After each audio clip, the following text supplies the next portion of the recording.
6 का chapter number 5 वैदिक सभ्यता पढ़ने वाले हैं। ये NCERT JCERT दोनों के लिए काम करेगा। चलिए हम लोग चैप्टर स्टार्ट करते हैं। चैप्टर का नाम है वैदिक सभ्यता। चलिए चैप्टर स्टार्ट करते हैं। वेद शब्द का अर्थ होता है ज्ञान। वेद शब्द का अर्थ है ज्ञान, ठीक है। वेद 4 प्रकार के होते हैं। कौन कौन होते हैं? ऋग्वेद, यजुर्वेद, सामवेद, अथर्ववेद, ठीक है। ऋग्वेद, सामवेद, यजुर्वेद, अथर्ववेद। इससे क्या होता है? इससे समाज और लोगों को जानकारी मिलता है। ऋग्वेद सबसे पुराना वेद है जिसकी रचना 1500 ईसा पूर्व में हुई थी। आगे देखिए, ऋग्वेद में 10 मंडल है। ऋग्वेद में 10 मंडल है। इसमें देवी देवताओं से संबंधित 1028 प्रार्थनाएं हैं जिन्हें सूक्त कहा गया है। सूक्त का अर्थ होता है अच्छी तरह से बोला गया हुआ चीज़। ऋग्वेद की रचना ऋषि ने किया था। अधिकांश सूक्तों के रचयिता पुरुष हैं।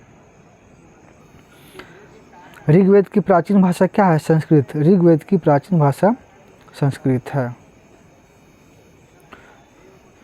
तमिल, तेलुगु, कन्नड़ और मलयालम ये सब सभी द्रविड़ भाषा के अंतर्गत आते हैं। चलिए अब कुछ महत्वपूर्ण नदी के बारे में हम लोग चर्चा करेंगे। चलिए आगे बढ़ते हैं। सतलज नदी। सतलज नदी को पुराने टाइम में पुराने समय में प्राचीन काल में इस सब नदियों को कौन से नाम से जाना जाता है? चलिए इसके बारे में जानते हैं। तो सतलज नदी को बोलते हैं सतुद्री, ब्यास नदी को बोलते हैं विपाशा, रावी नदी को बोलते हैं परुशनी, झेलम नदी को बोलते हैं वितस्ता, चिनाब नदी को बोलते हैं आश्कनी, ठीक है। अब आगे देखते हैं कि ऋग्वेद में गंगा नाम का 1 बार प्रयोग किया गया है और यमुना नाम को 3 बार प्रयोग किया गया है। ये हैंड रिटन नोट्स है, ठीक है। मैं खुद से इसको नोट्स बनाया हूँ। आप लोग अगर PDF चाहिए तो आप लोग कमेंट में पूछ सकते हैं।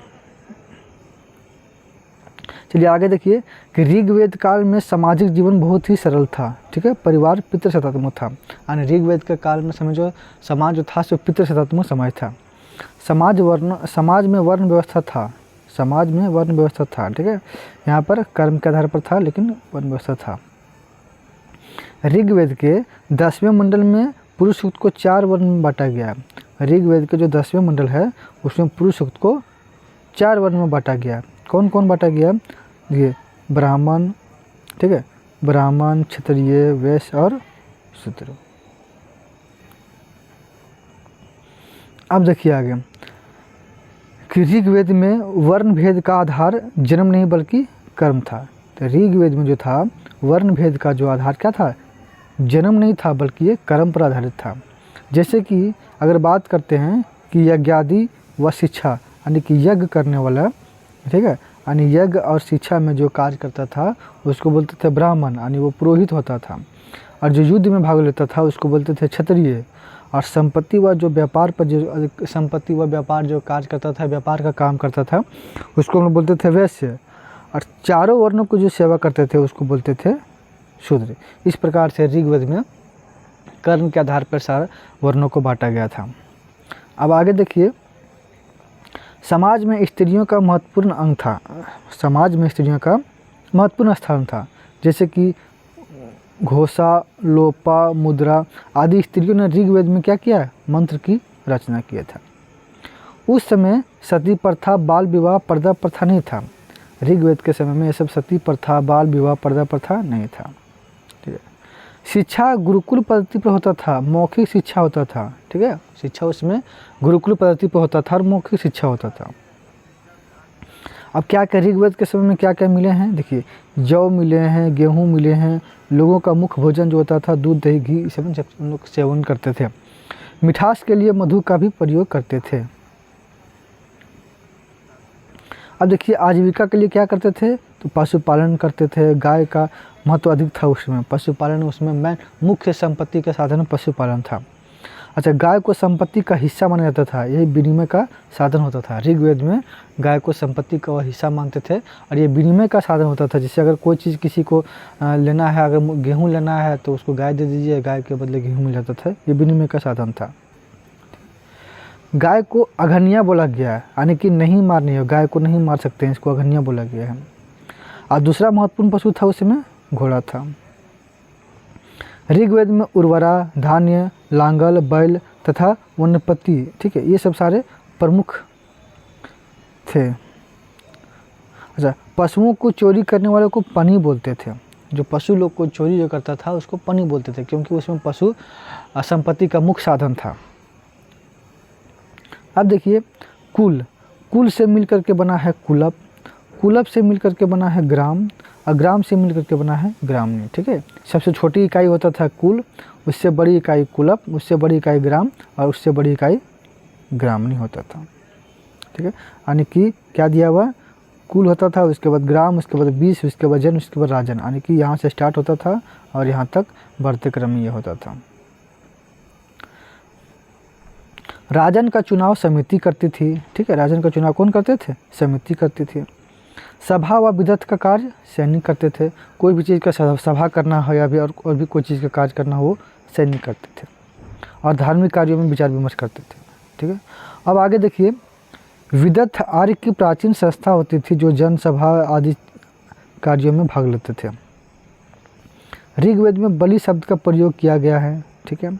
अच्छा, ऋग्वेद में प्रमुख देवता कौन थे, ऋग्वेद के समय में कुछ प्रमुख देवता थे, ठीक है, जैसे कि वरुण हो गया, इंद्र हो गया, अग्नि हो गया, यम हो गया, सोम, ये सब प्रमुख देवता थे। और सबसे प्रमुख देवता अगर बोला जाए तो वो इंद्र थे।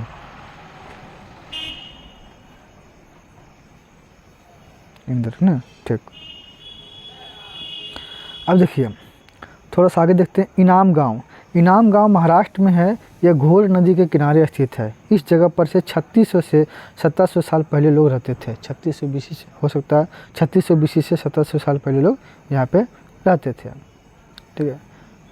अब इनाम गांव में आगे देखते हैं कि यहाँ पर जो है इनाम गांव में मिट्टी के घर आयताकार या एक या दो कमरा मिला है, गोदाम मिला है, अनाज अंडाकार गड्ढा मिला है, ठीक है। इनाम गांव की बात की जाए, यहाँ पर मिट्टी के घर मिला है, आयताकार कमरा एक से दो कमरा मिला है, गोदाम मिला है, अनाज मिला है और अंडाकार गड्ढा मिला है। इनाम गांव कहाँ है, ये महाराष्ट्र में है। औजार, औजार जो है, औजार में क्या मिला, यहाँ पे पत्थर मिला, तांबा मिला, हाथी मिला है, और दांत और सीप के गहने मिला है, ये सब औजार में मिले हैं।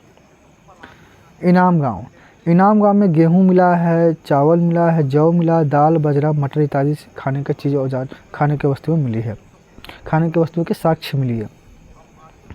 अच्छा, एक कब्र मिला है जिसमें बर्तन और 5 कमरे वाला मकान मिला है, ठीक है, मिट्टी के संदूक मिले हैं। एक कब्र मिला है जिसमें से बर्तन मिला है, 5 कमरे वाला मकान मिला है, मिट्टी का संदूक भी है इसमें मिला है। अच्छा, कब्र पर करीन लगाए गए हैं, कब्र जो है उस पर करीन लगाए गए हैं।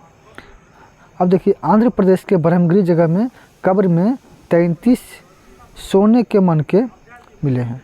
आंध्र प्रदेश के ब्रह्मगिरी जगह पर कब्र में से 33 सोने के मनके और शंख मिले हैं।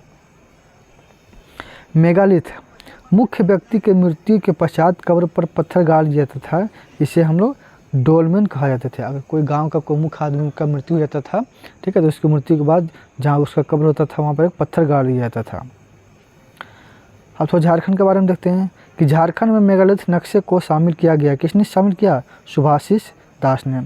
सर्वप्रथम हजारीबाग के समीप एक प्राचीन मेगालिथ की खोज किया गया था। हजारीबाग के समीप जो है एक मेगालिथ की खोज किया गया था। और देखिए, मुंडा, उरांव और असुर जनजातियों का कब्रगाह मिला है, कहाँ, हरगढ़ी में, हसली और जनगढ़ी में। किसी मृत व्यक्ति को स्मरण घटना की याद गांव की सीमा दर्शाने के लिए मेगालिथ पत्थर गाड़ना क्या कहलाता है, वीरदरी कहलाता है, या तो फिर बुरीदरी कहलाता था। चलिए, इतना ही था, छोटा सा चैप्टर था, ठीक है, वैदिक सभ्यता, वेद। आप लोग इसको चाहे तो आप लोग नोट डाउन कर सकते हैं, या तो फिर इसका अगर PDF चाहिए तो मुझे कमेंट बॉक्स में लिख सकते हैं, मैं आपको PDF प्रोवाइड कर दूंगा, ठीक है। धन्यवाद।